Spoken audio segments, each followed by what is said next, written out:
প্রকাশ্যে মহাসড়কে চাঁদা দাবি করলে ড্রাইভার গাড়ি না থামিয়ে চালিয়ে যায়, বিপক্ষে পড়ে চাঁদাবাজ। ঢাকা বরিশাল মহাসড়কে প্রকাশ্যে চাঁদার দাবি করলে রাজীব পরিবহন থেকে ড্রাইভার বাসের ভিতরে গ্লাস থেকেই চাঁদা দিতে অস্বীকার জানায়। পরক্ষণে বাগবিতণ্ডায় জড়িয়ে যায়। এক পর্যায়ে চাঁদাবাজ অনেকবার গাড়ি থামাতে বললে ড্রাইভার সে কথা না শুনিয়ে গাড়ি চালিয়ে যায়।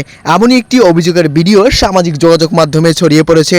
সামাজিক যোগাযোগ মাধ্যমে ছড়িয়ে পড়লে প্রশংসায় ভাসছে এই ড্রাইভার। পরবর্তী সময় ভুক্তভোগী ড্রাইভার জানায়, প্রকাশ্যে সড়ক থেকে অবৈধভাবে চাঁদা দাবি করলে তিনি তা দিতে অস্বীকৃতি জানায়।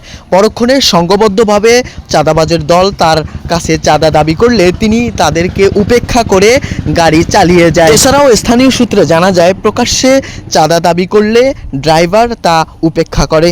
তবে আশেপাশে থাকা সাধারণ মানুষ সে বাগবিতণ্ডার ভিডিও ধারণ করলে তা দ্রুতই সামাজিক যোগাযোগ মাধ্যমে ছড়িয়ে পড়ে। কেউ কেউ বলেন চাঁদাবাজ কোনো দলের নয়, বরং চাঁদাবাজকে এভাবে শিক্ষা দেওয়াটা ড্রাইভারের জন্য বেশ প্রশংসনীয়।